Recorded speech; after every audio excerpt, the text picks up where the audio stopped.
പുത്തൻ desire technically Swift തന്നെയാണെന്ന് പറയണം. സ്വിഫ്റ്റിൽ ഉപയോഗിച്ചിരിക്കുന്ന അതേ ഇസഡ് സീരീസ് 3 സിലിണ്ടർ 1.2 ലിറ്റർ എഞ്ചിനാണ് ഈ വാഹനത്തിലേക്ക് വന്നിരിക്കുന്നത്.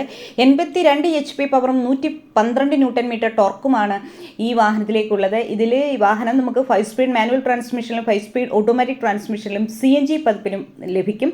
ഈ എഞ്ചിൻ നൽകുന്നത് ബെസ്റ്റ് ഇൻ സെഗ്മെൻറ്റ് ഫ്യൂവൽ എഫിഷ്യൻസിയാണ്. അതേപോലെ തന്നെ മോർ പ്രാക്ടിക്കലാണ് ഈ എഞ്ചിൻ എന്ന് പറയാം. ഹാൻഡ്ലിംഗ് ട്രാഫിക് ഈസിയർ എന്ന് തീർച്ചയായിട്ടും പറയേണ്ടി വരും.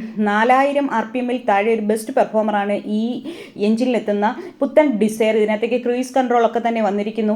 അപ്പം ഇതിൻ്റെ മറ്റൊരു പ്രത്യേകത എന്ന് പറഞ്ഞു കഴിഞ്ഞാൽ ഇംപ്രൂവ്ഡ് തെർമൽ എഫിഷ്യൻസി ഉള്ള വലിയ സിലിണ്ടറാണ് ഇസഡ് സീരീസ് എഞ്ചിൻ എന്ന് പറയുന്നു. ഇതിനകത്തേക്ക് കുറച്ച് മൂവിങ് പാർട്സ് മാത്രമേ വന്നിട്ടുള്ളൂ. അതുകൊണ്ട് തന്നെ നമുക്ക് മെയിൻ്റനൻസ് ചിലവൊക്കെ തന്നെയും കുറവായിരിക്കും. വാഹനത്തിൻ്റെ മൊത്തത്തിലുള്ള പെർഫോമൻസിനെയും ഫ്യൂവൽ എഫിഷ്യൻസിയെ എല്ലാം നന്നായി ബാധിക്കുന്ന ഒരു എഞ്ചിനാണ്.